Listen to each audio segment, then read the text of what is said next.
BJP ദേശീയ സമിതി യോഗത്തിന്റെ ആദ്യ ദിവസം നടത്തിയ അധ്യക്ഷ പ്രസംഗത്തിലാണ് ജമ്മു കാശ്മീരിന് പ്രത്യേക പദവി നൽകുന്ന 370 വകുപ്പ് അവിടുത്തെ വികസനത്തിന് സഹായകമാവുമെങ്കിൽ BJPക്ക് അതിൽ എതിർപ്പില്ലെന്ന് രാജ്നാഥ് സിംഗ് പറഞ്ഞത്.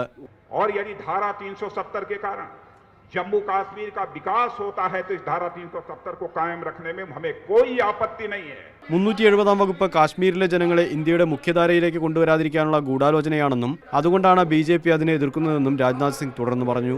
നേരത്തെ 370 വകുപ്പ് പിൻവലിക്കണമെന്ന ശക്തമായ നിലപാടെടുത്തിരുന്ന BJP നിലപാട് മയപ്പെടുത്തുന്നതിന്റെ സൂചനയായാണ് ഇത് വിലയിരുത്തപ്പെടുന്നത്. ഇക്കഴിഞ്ഞ ഡിസംബർ 2 കാശ്മീരിൽ നടത്തിയ റാലിയിൽ വെച്ച് 370 വകുപ്പ് കാശ്മീരിന് എന്തെങ്കിലും ഗുണം ചെയ്തോ എന്ന കാര്യത്തിൽ സംവാദം നടത്തുകയെങ്കിലും വേണമെന്ന് BJP പ്രധാനമന്ത്രി സ്ഥാനാർത്ഥി നരേന്ദ്രമോദി അഭിപ്രായപ്പെട്ടിരുന്നു. ഇത് പാർട്ടി നിലപാട് മയപ്പെടുത്തുന്നതിന്റെ സൂചനയാണെന്ന വാർത്തകളെ BJP അന്ന് തള്ളിക്കളഞ്ഞു. തുടർന്നാണ് ദേശീയ സമിതി യോഗത്തിൽ പാർട്ടി അധ്യക്ഷന്റെ പ്രസ്താവന വന്നിരിക്കുന്നത്. സമ്മേളനത്തിന്റെ 2ാം ദിവസം BJPയുടെ രാഷ്ട്രീയ പ്രമേയം സുഷമ സ്വരാജ് അവതരിപ്പിക്കും. പ്രധാനമന്ത്രി സ്ഥാനാർത്ഥി നരേന്ദ്രമോദിയും 2ാം ദിനത്തിൽ സമ്മേളനത്തിൽ പ്രസംഗിക്കും. TK Harish, media 1, Delhi.